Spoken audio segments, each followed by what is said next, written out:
Hey guys, if you've been wondering how to rank in today's SEO landscape, and if you want to learn about the future of where content marketing is heading, this video is for you. Matt and I just recently gave presentations on this, so if you're new to SEO or if you're looking to improve your SEO, you're going to want to watch these presentations. Enjoy. So I'm going to talk about today about how to dominate AI search results, but maybe even more importantly, in light of that, where to focus your search results. You can go to the next slide. And this would be the only tooting of my own horn. I hate that my picture's right here, but what I went into with using keywords to rank for content. And I did look this up this morning. Jeff had a better idea to have you guys look it up. But in incognito mode, we do come up for how to use keywords in your content for SEO, both our blog and our video. And we have some pretty insane results over time of getting content to rank on Google. We're like an 8 or 9 out of 10 blogs or pieces of content that we create rank highly on Google, which is pretty unheard of in the SEO industry. So that's kind of our claim to fame right now, is the know-how to do that. But with the landscape changing, now we got to switch our focus a little bit and add some additional layers. So you can go to the next slide, Nacho. So the first is, how does AI search work? Okay, the last 15 years that we've been in the industry, there's been all these core things that you do with SEO on your website to rank for certain keyword terms and get pages to come up. But now it seems like everything has changed. If you get on in Google SEO, you're gonna have like a million new acronyms. They call it GEO, AEO. I don't even know what GEO is anymore, but like answer engine optimization, search engine optimization. Like, what does it all mean? What is it all built on? Well, there's a lot of speculation on what AI search is, how it pulls results. But there's some pretty cool studies that have been done recently that kind of tell a familiar story, okay? And the story is this, that the AI overviews, the way AI search works, is it's pulling off the backbone of just organic search. So SEO, digital marketing, really is still the root of how the AI search works. And kind of what I'm referencing is there was a study done, there were 25,000 user queries that they did, and they did it across like Perplexity and ChatGPT, as well as like the Google AI overview. And what they found is that if you ranked higher traditionally, like your organic ranking was in those top 10 links of Google, you were coming up about 1 in 4 for every AI overview citation. So when you do an AI overview, there's citations that come up saying where they got the information. It was just showing that basically, if you rank high on Google, you will come up in those AI overview citations. And there's some argument, like ChatGPT, people talk about everyone's going to ChatGPT, Perplexity. There is a lot being done there. But there were 16 billion queries, or there's currently about 16 billion queries on Google a day, and those are search queries, people looking for something, as opposed to about 1 billion queries on ChatGPT, but a lot of those are like, hey, help me write this email, help me respond to this angry customer, right? They're not all search queries. So the majority of search is still happening on Google. So I am gonna focus still a little bit more on like AI overviews that you find on Google. So AI search optimization, it boils down to strong traditional SEO. I know that's so boring, like that's not what anybody wants to hear. But there are some additional layers. So I'm gonna touch on some of the traditional things that you need to rank, but I am also gonna focus on what those additional layers are, so that you guys can kind of get an edge, make sure that you are coming up in those AI overviews. Okay, the first thing we're gonna talk about is what kind of content does AI prefer? Like I said, we have a history of helping content to rank. This is our wheelhouse. And what's kind of ironic is that what AI wants is content that is unmistakably human. And I find that funny because we're all using AI to create human content that AI will like, right? It's just this weird cycle that we're in. And by the way, this guy, I'm human, he is not human, that is AI right there, right? But that's kind of the idea, the AI spitting out saying, I'm human, look at me, rank me, right? So what we need to do is still focus on making content that is unmistakably human. And I'm not suggesting that you need to have a human write all of it. We used to do that, right? The 500 million words, that was human written content. I do believe that AI tools can help speed up your marketing, help make it better, but I think it's the approach that you take. If you're just getting on to ChatGPT and saying, hey, make me a blog about XYZ, well, guess what? Every single business in the world has done that same thing. You are now lost in the sea of ChatGPT garbage that's out there, okay? Like, your content has to have something that stands out. And there are a few things, and I'll go through it in a second. But number one is conversational, right? The more conversational a piece is, the more human it is. And then number 2, maybe the biggest one, is this EEAT that Google always talks about. But in reality, it just means your firsthand experience. What do you bring to the conversation that the AI can't regurgitate from 100 million other organic or generic results, right? So it's that expertise, authority, trustworthiness. That's what we got to build to make it stand out. Nacho talked about this. I love that he did. And by the way, my kids are on a Star Wars kick. I'm watching all 9 movies right now. But the question is not how do I rank higher, right? You can get into the weeds on I put a keyword here and the exact phrase here, blah, blah, blah, blah. More so, it's how do I give the best answer? Google is looking to give the best answer with their AI overview. And that usually means something clear, concise, and not a 5,000 word guide that covers a million things when all they have is a single question, okay? So it's that user intent. What is the user expecting to find when they search this query? The better you can provide an answer for that, the better you're gonna rank. Go ahead and go to the next slide. Okay, I'm gonna talk about a couple boring things here that are important, and then a couple that are maybe a little bit unique that you can implement. So one thing that Google loves, this was true before AI Overview, it's still true now. The AI Overview loves properly formatted, well-structured content. And forgive my beautiful mind, this isn't I'm not following my own advice, right? I got lots of lines over here. But the first thing is clear sections. So we just pulled a blog from our website that ranks really well. You need clear headings, right? Nobody likes a huge thing of paragraph text, but not only that, there is some technical SEO here. Using HTML heading structure like H1s, H2s, H3s are indicators of what you think is the most important thing in that blog, and they also take that into account. So if you're using an H1 for your title, whatever words you have in that H1, you're indicating that's what this is all about. That's the most important part of my blog. And then H2 is the next most important, H3, that sort of thing, okay? Second is context, right? We used to live in a world where you could put a keyword phrase 1,000 times in a blog and you would rank. Those days are totally gone. You need to have, what's more important is a semantically related, contextual-based piece of content. So if your term is, I think this one is how many backlinks do I need to a page, you're gonna use the word backlinks, you're gonna use link building, you're gonna use a web page, website page, right? You're gonna build context for, these words could mean different things in different situations, but if you add more semantically related keywords, it helps the AI to understand what you're talking about. Next is a visual thing, bullets list. Please don't overdo this. If I go to a web page and I see that it's got more than 4, maybe 5 bullet points, I know you just went to ChatGPT, asked it for something, because ChatGPT loves bullets. It'll give you 9 bullet points every time you ask it to do something. So keep it to 3 to 5, but again, these are short, concise. Google AI overviews love that. Tables, charts, those are awesome. Another way that you can use AI is say, hey, build me a table with this information, and it'll create an HTML-ready table that you can just insert in your content, and it's readable. It's great for AI overviews.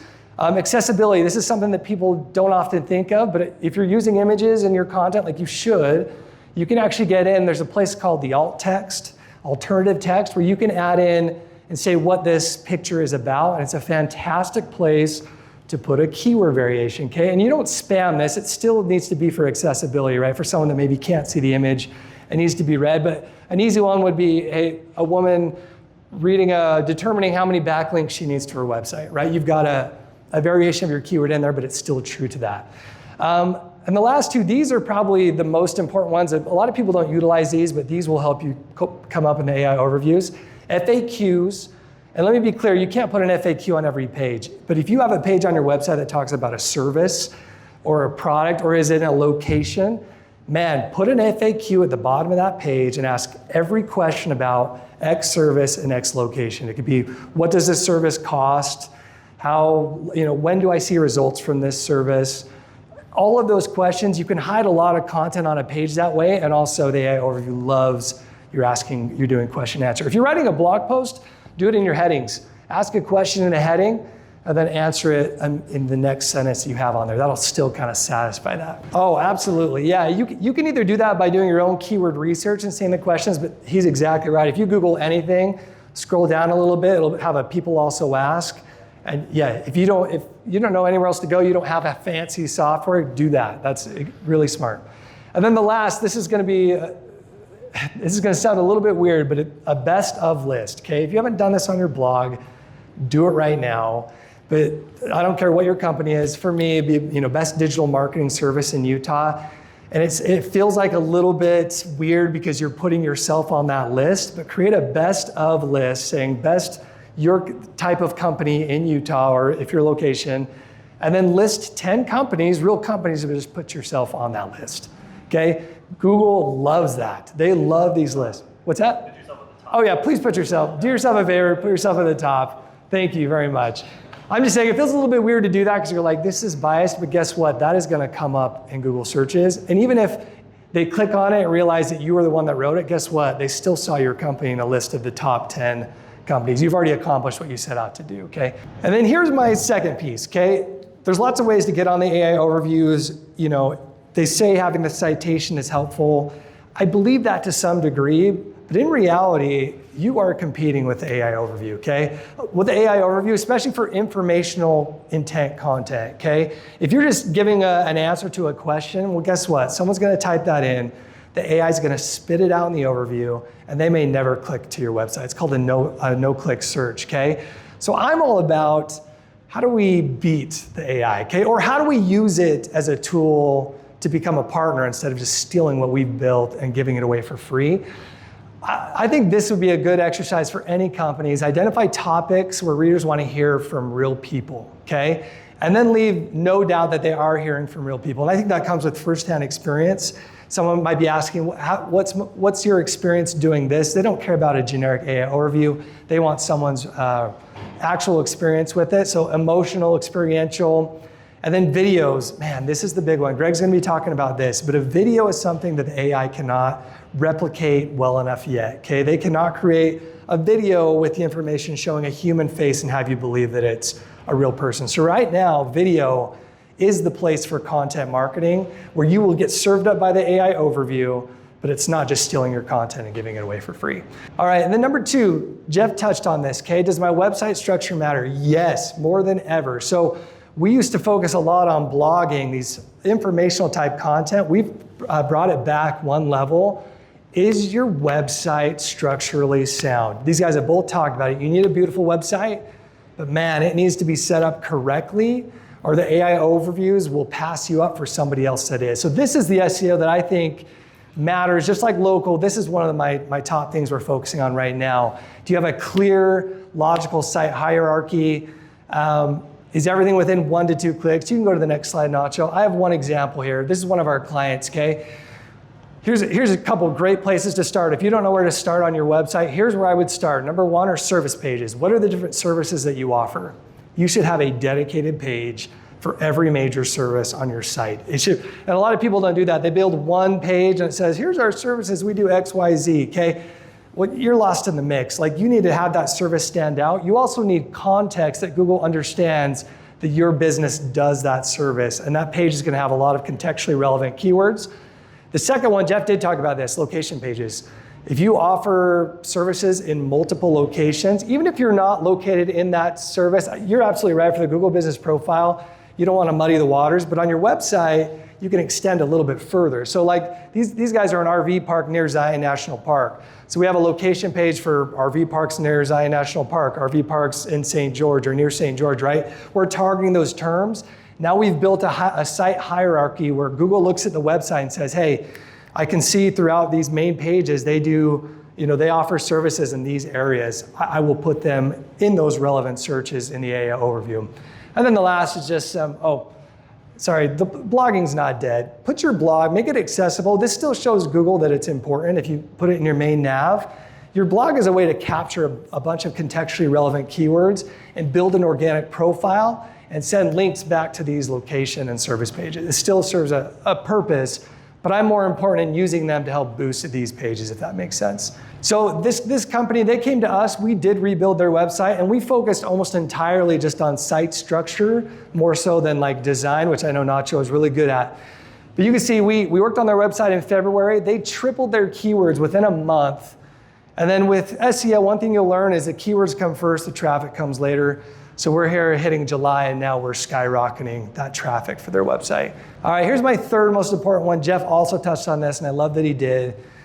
In the age of AI overviews, it's not so much about these invisible things that you have out there. It's more about that your brand is being talked about everywhere. And I will give you an example in just a minute. But AI loves to sample data across large directories, like Yelp, Google My Business. Jeff talked about these, lots of these things. And they care what those listings say about your business, okay? I'm a big believer still in backlinks, like these guys have talked about. There still is a value there. But AI, and I have something I'll show you where I tested this, AI cares a ton about what just other people say about you, what they mention about your brand. So it's more important, even right now, that you're mentioned lots of places, more so than even you have these relevant links with anchor tags. Okay, here's what I did. This is what you all should do when you get back from this, okay? Go to Google, go to the AI mode, and just type in what does your company do, okay? I gave you a little bit of history about my company. We used to be a content writing service. Over the years, we've changed it. All our website reflects that we do digital marketing. But I did this a couple weeks ago. I was just curious, and it came back, and it still had me listed as a content writing agency, okay? And it was using like a profile description that we had from like 8 years ago. And I was shocked. I couldn't believe it. I'm like, you gotta be kidding me. Like, we've done all this other stuff on our website, built all these pages. And I went through and you can see where they have the citations. If you do this, you'll get the report. You click on these little citations. Like if there's an area that's incorrect, click there and see, and it'll show you where it's pulling its data from, okay? And there was like Indeed, there was LinkedIn, there was some review sites that had me a review from a writer from 10 years ago. There were also a ton of like just business directories that said, we just hadn't gone back and updated our profile description on that site. Still just had our old profile description. So it might be interesting to go do that. Go Google. I know people that are conceited will Google themselves, but go Google your company in the AI mode and just see what it thinks about you. Because it might not only, you could fix anything that's wrong, but then you'll also get some insight into maybe where, I can place information that will come back and give me a boost, right? If you haven't SEO optimized your profile description, fix your description, go back to these places and list them. Okay, and Jeff did talk about this. So there is a ton of places to do this. Like I said, that exercise I just did, that'll give you a nice lead in to maybe some of the top places. And just so you know, I did change those places. It changed my profile almost overnight. It was about 48 hours, and I was getting back that we were a digital marketing company. There's still a few I haven't been able to change. That's why it's still kind of focusing really heavy on content development on that last example. But yeah, go to online business directories, Chamber of Commerce, get on YouTube, review sites, Quora, Reddit. There's even like a digital PR campaign aspect you could take here where, again, just getting brand mentions is almost more important than the backlink, although both are the best. You want both. Okay, go to the next one, Nacho. Okay, final takeaways. Go ahead to the next one. Here's the 3 things that I would focus on as a small business owner. Number 1, my website structure. This is your bottom funnel content, okay? Do you have the right pages that talk about your services in the locations that you do business, okay? And say you're a national company, then I would then move to like industries that you serve, okay? I do these services for these industries. Those 3 categories, man, you can find a lot to do there. And I think a lot of us as business owners, we've pushed that to the side because it's not very sexy, but right now it's extremely important. So I would bring that back into focus. Number 2, create content that is unmistakably, human, and put it on multiple mediums and platforms, okay? So if you're gonna make content, what you still need to do, look for ways that you can beat out the AI, okay? How do you make it more human? Do I add a YouTube video to the blog to make it stand out? I know I have another medium. There's 2 mediums that I'm offering information to people. And then number 3, I just think one of the easiest wins right now is to update those online business directory citations. Just get on there, get brand mentions as many places as you can. Most of them are free, like Jeff was saying, you get on. There might already be, you might be surprised, people will like leave reviews for companies and you didn't even create like the company on there, but you can go and claim it. So you get on and say, I own this business. They'll send you an email to verify that you do, and then you can fix the description. You guys can start doing that this weekend. And then last of all, just a little plug for us. If you don't know where to start on your website, we do client site audits. I like to look at content on a website and see what assets you currently have. This is something we do for clients where we kind of map out, here's the pages you need on your website based on keyword research. All right. But today we're going to talk about why YouTube is the future of content marketing. So really quick, content marketing at its base is creating content to try and kind of go top funnel, right? You're trying to capture a lot of attention, bring people back to your site. So this has changed a lot, especially with AI overview. You can go ahead and go to the next one here. But let's talk about why YouTube should be in this conversation. So the shift in content consumption, YouTube is responsible for 37% of all mobile traffic. Okay, that is insane, right? So some of these others here, Facebook's only at 8.4%, Snapchat 8.3%, Instagram 5.7%. So it is massive. It is dwarfing what people are doing on their phone versus those social media platforms. In December of 2023, YouTube recorded around 98 billion mobile visits and over 8 billion desktop visits. The average time spent by users globally on the YouTube mobile app reached around 28 hours per month, okay? Do you guys think you're watching YouTube 28 hours a month? So that's why YouTube is the second largest search engine with 2.5 billion monthly active users. And guess who owns YouTube? Google. Yep. So Google's number one, their search engine, right? And the number two search engine in the world is YouTube, which is owned by Google, right? So why is YouTube the future of content marketing? Well, the content is evergreen. Okay, so y'all get to look at Matt again. But the nice thing about YouTube is when you make a video, it stays on YouTube forever, unless it gets removed for something bad that you did, right? But typically, if you make a video, it's going to stay on the platform. So the nice thing about that is when it's there, somebody's gonna find it today, they're gonna find it tomorrow, and they're gonna find it maybe 2 months from now, right? So you're gonna kind of see a compounding effect. And if you go to the next slide, you'll see what I'm talking about. So when we talk about written content like Matt talked about, blog posts, web pages, things like that, these things are still very, very important. But the strategy of just creating a lot of blog posts or content about a subject and then hoping to get that traffic has changed. And that has changed because of AI overview. Because now, if I'm writing something about that's informational intent, right? Like how to mow your lawn at 3 inches, AI Overview is going to take that blog post that I wrote 3 years ago and just give you the answer. You're not going to click on the link anymore to go to my website. So Google, I don't want to say they're stealing your content, but they are. They're stealing your content and they're just reserving it. So what happens is that blog post that I wrote over time sees decay, right? It might get ranked, it might get traffic for a minute, but over time AI is going to steal it from me. AI is just going to give it to you. You're not going to click on the link. So that's not really a good strategy anymore in this post-AI overview world. The difference, though, with a video is like Matt was saying, AI can't steal your video. Your video has your face on it. Your video has you talking on there. AI has lots of cool tools to make people or make videos, but it's not the exact video that you made. They can't steal it like that. So what you'll find is that when you put a video out, it will compound, it will stay evergreen, it will drive traffic, just like Google used to do with your written content. That's why YouTube is the new way to do content marketing. If you want to use content to drive people to your business based off of the services and the information that you have. So it actually can boost your Google SEO. So let's go to the next one. So for example, Matt kind of touched on this earlier. If you have a piece of content or a page on your site, just by adding a video to the page makes a huge difference. I'm going to give you some data on this just a minute. So we did a test. We took 5 blog posts that are very contextually relevant to the services and the products that we offer, okay?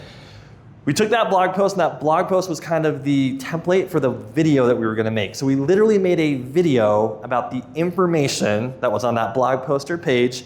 So we made 5 separate videos, each one going on each of those separate blog posts, okay? So let's go on to the next one. What we found was when we did that, the keywords ranking in the top, so number one, when we talk about keywords, any keyword that ranks on Google is good, but the ones that rank in the top 1 to 3 spot are the most important because those are the ones that people actually click, okay? What we found was the keywords in general for those blog posts 3 times just by us adding a YouTube video to the piece of content. What's even crazier though is the total keywords that ranked in the top 3, those really awesome spots in Google. We 5 times the numbers of keywords just by adding a YouTube video to that thing. So let's go on to the next one, and I'm going to answer your question.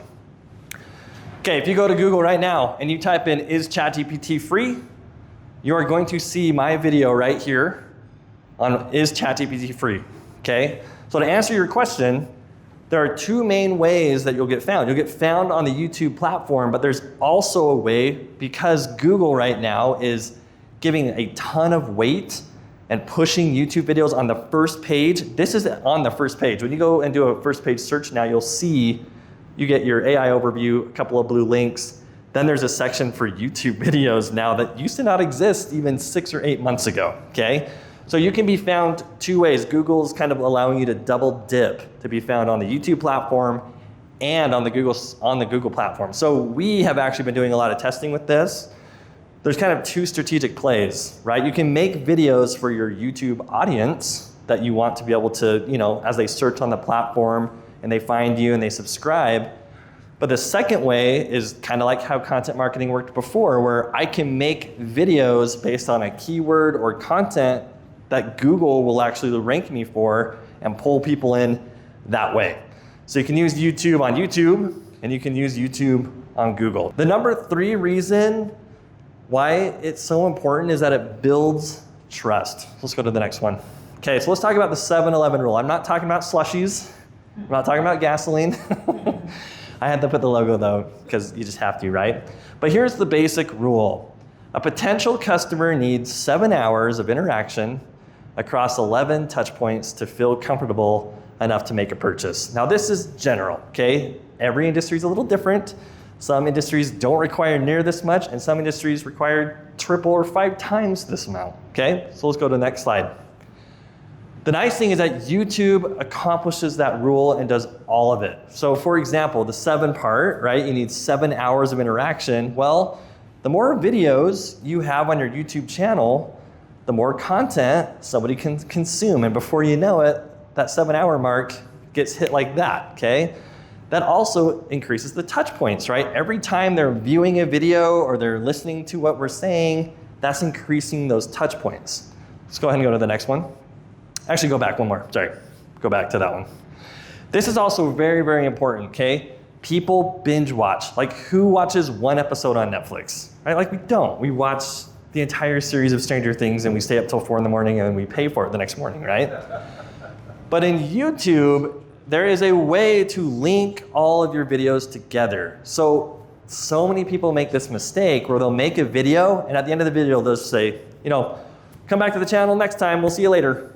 Instead of being like, hey, thanks for watching this video. If you watch this video, you're really gonna wanna watch this video because in this video, we go over this, this, and this, and you're linking them to the next one. So before you know it, they're binge watching, getting that 7 hours done really quick and that 11 touch points done very, very quickly as well. So this is a way that you can strategize your YouTube videos to link to each other and accomplish that 7-Eleven rule faster. All right, people who watch feel like they know you, and I want to share a personal story about this. So literally, I think it was 2 weeks ago, we had somebody sign up for a free consultation, and I took that one. We usually have our sales team do it, but I got on that one to help them out.